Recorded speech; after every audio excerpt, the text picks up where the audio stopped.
Welcome to this tutorial on sealed classes in Kotlin. Sealed classes are a powerful feature that allows you to create restricted class hierarchies. They give you control over inheritance and enable type-safe programming with exhaustive checks.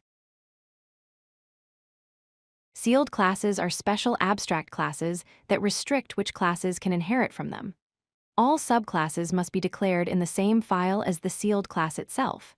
This creates a known, fixed set of types at compile time. They're perfect for representing restricted hierarchies like state machines or API responses where you want a limited set of possible outcomes. Let's look at the basic syntax. You define a sealed class using the sealed keyword followed by the class keyword. Here we have a result sealed class with 3 subclasses. Success is a data class that holds a string data property. Error is a data class that holds a string message property, and loading is an object since it doesn't need to hold any data. All 3 subclasses inherit from result. One of the biggest advantages of sealed classes is exhaustive when expressions.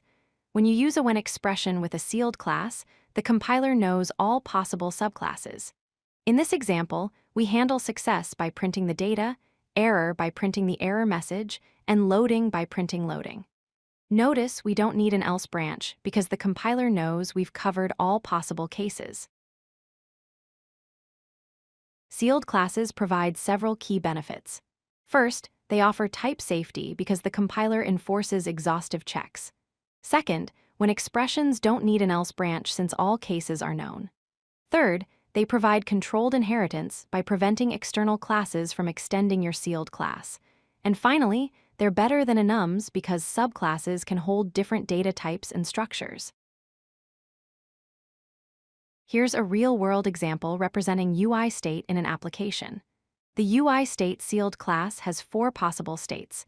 Idle represents when nothing is happening.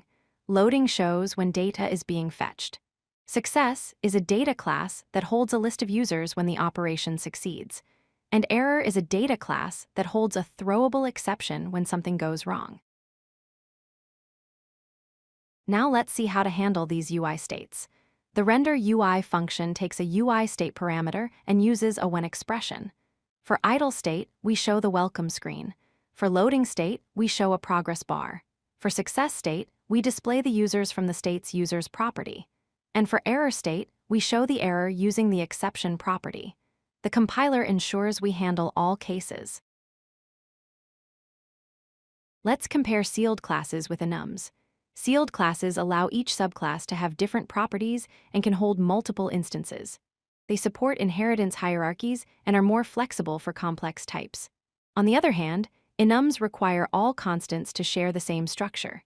They only allow a single instance per constant and have a flat structure.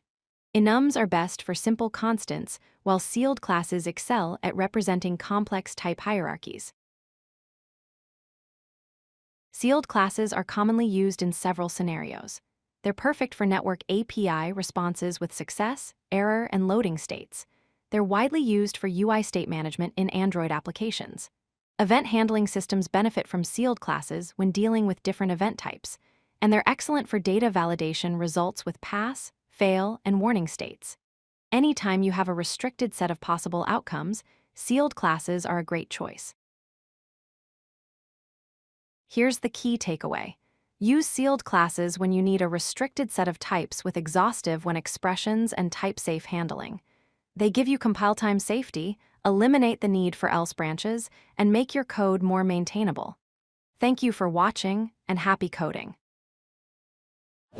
If you like this video, hit that like button and don't forget to subscribe. Visit codelucky.com for more such useful content.